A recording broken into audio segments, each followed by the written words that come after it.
مخامخ به ځان ولمه پوه شې که نه پوه شې که نه زه به ځان ولمه او زه به ځان ولمه د پارلیمنټ نه مخکې به ځان ولمه بیا به داسې تاسو نه وایئ چې یاره دا وګورئ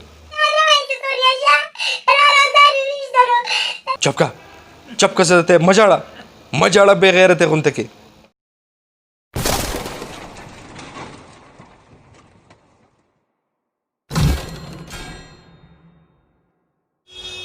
السلام علیکم ورحمت الله وبرکاتو ټولو ملګرو ته سلامونه امید لرم چې ښه به وئ ملګرو څنګه چې تاسو د اولني کلیپس به کتلی چې یاره د علي شامور چې کومه ده جاړي او دا د چا د لاسه جاړي د جان حبیب بوډا د لاسه چې کوم دی جاړي هغه کله سرج اپریشن یې کوي کله څه کوي کله څه کوي مختلف قسم خبرې راځي نننۍ ویډیو چې کومه ده روز پنې وغیره مطلب دا دی چې په حقیقت به تاسو ته ښکاره کوو یاره تېره کومه چې ویډیو مونږ کړې وه چې د علي شاه د مور کارنامه وګورئ یقینا ډېر ملګرو هغه ویډیو زموږ نه غوښتې وه بیا وروسته چې کوم ثبوت راغی زه به دا وایم چې یاره هغه کوم د ریل ویډیو چې کومه وه هغه د انډیا یا وغیره یو ځای چې و انډیا وه ته ما په خیال په هغې کې په مندر وغیره کې چې کوم دی سزۍ هغه بابا وغیره په هغې کې هغه ویډیو شوي وه د هغې ویډیو حقیقت چې کوم و د هغې حقیقت به مونږ دا ووایو چې یاره هغه د علي شامور نه ده او دا چې کومه دا جاړي دا کم فریاد کوي دا شارټ کلیپس تاسو وګورئ بیا راځو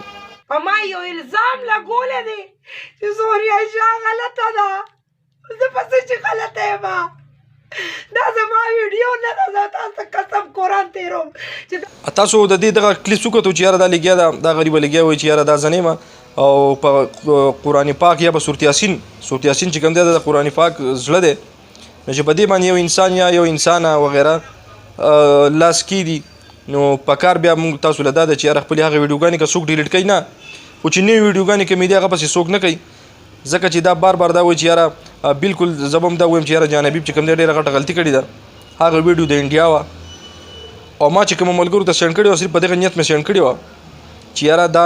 د علي شامور ده که نه د ډېرو ملګرو زه ما تاسو ته ویلو چې یاره په 100% کې 90% خلکو چې کوم دی وی او بالکل دا د علي شامور ده اوس چې کومه تاسو ته ما ووایي چې یاره هغه د انډیا وه هغه مطلب هغه زنانه د انډیا وه دا نه وه نو ټولو ملګرو ته خواست دی چې یاره د دې زنانه نه مطلب دا دی نور قلار شي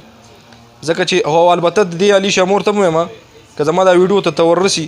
دې ته صرف دا وایم چې یاره کوشش وکړه چې یاره تا پسې څوک مثال په تور کنځل هم کوي نو مثال په تور که زه خو کنځل نه کوم چاته خو مثال به درکړم که زه چاته دې پسې یو ویډیو کوم یا یو کنځل وغیره کنځل خو دې ته دنیا خلک د دې لور ته کوي دا ډایرک خپله کیمرا ان کې موبایل ان کې ډایرک هغه کس پسې کنځل کوي نو ډېره غلطي د دې هم ده چې یاره ته د خلکو نه لږه په قلاره او بله دا ستا د لور چې کوم ډانسونه کوي کوم چلونه چې کوي نو که دغه په ښه پوزیشن کې دا ډانس راشي نو زه یم چې نوم دې هسې بدنام شوی دی انشاءالله ښه به شي او ښه کېږي به نه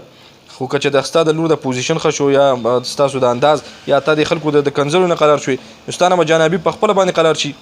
او بالکل ستا چې څه قانون دی څه دی یا په یا وغیره چې کوم دی هغې ته زموږ هم خواست دی چې یاره دغه جان حبیب چې کوم دی راټینګ کړي چې او یاره دا ویډیو د دې نه خپل څه دروغ به وایي جان حبیب چې کوم دی هغه خو د علیم خان شیرپا د لاسه چې کوم دی 12 ورځې جیل ته هم تللی تاسو به یقینا هغه ویډیو کتلی چې یاره جیل ته تللی دی د نننۍ ویډیو مقصد دا دی چې یاره هغې کومه په جړا فریاد یا په قرآن پاک په سورت یاسین باندې کوم لاس یې ښودی دی ټول ملګرو ته خواست دی چې یاره بېشکه هغه دا ونه دا دې ته ضرورت هم نه موږ ټولو ته پته وزیم چې یاره بیا اخره کې ولګېده چې یاره دا د علي شامور نه ده ځکه د هغې هغه نور کلیپ هغه صرف شارټ کلیپس راغستی او د ټولې ویډیو پته چې کله ولګېده هغه یو مندر دی په انډیا کې نو هغې کې هغه پیر چې کوم وغیره هغه یو بوډا او دغه زنانه چې کوم دی غلط کار کوي تاسو به یقینا هغه کتلي نو تر دې ټیمه پورې چې کوم دی دا ویډیو پوره کوم ملګرو چې زموږ چینل باچا به چینل سبسکرایب کړئ چینل سبسکرایب کړئ او بیل آیکن ضرور پریس کړئ